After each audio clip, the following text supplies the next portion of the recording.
Alamin ang latest weather update ngayon dito sa Sir Aris Official Weather News Today.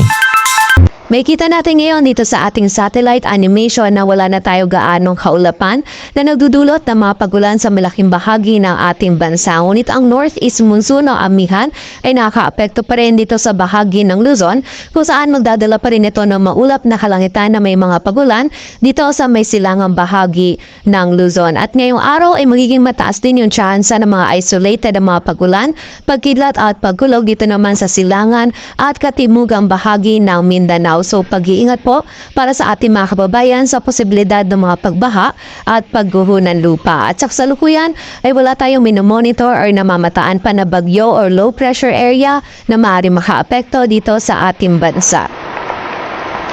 At para nga sa maging lagay ng panahon ngayong araw ng linggo, maulap na kalangitan na may mga kasamang pag-ulan pa rin yung mararanasan dito sa bahagi ng Cagayan Valley, Aurora at Quezon, dulot yan ng amihan. Samantala dito naman sa Metro Manila maging sa nalalabing bahagi ng Luzon ay magiging bahagyang maulap hanggang sa maulap yung kalangitan.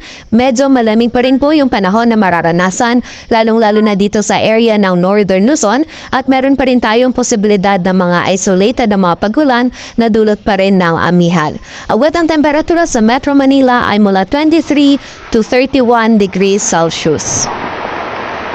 Samantala sa bahagi naman ng Visayas at Mindanao, ang buong bahagi po ng Visayas at Mindanao ngayong araw ay makakaranas din ng bahagyang maulap hanggang sa maulap na kalangitan, ngunit meron pa rin tayong posibilidad ng mga isolated na mga pagulan, pagkidlat at pagkulog lalong-lalo na yan dito sa area ng Caraga at Davao Region, dulot yan ng easterly. So muli po, pag-iingat pa rin para sa ating mga kababayan sa posibilidad ng mga pagbaha at pagguho ng lupa.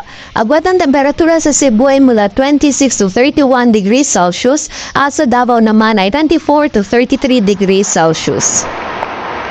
At para naman sa lagay ng dagat baybayin ng ating bansa, wala po tayong nakataas na gale warning, kaya malayang makapadaot yung mga kababayan natin mga isda, pati na rin yung may mga maliliit na sasakyang pandagat. Ngunit iba yung pag-iingat pa rin po para sa mga kababayan natin na maglalayag dito sa mga dagat baybayin ng Northern Luzon, maging dito sa may silangan ng Central at Southern Luzon, sapagkat magiging katamtaman hanggang sa maalon pa rin yung lagay ng ating karagatan.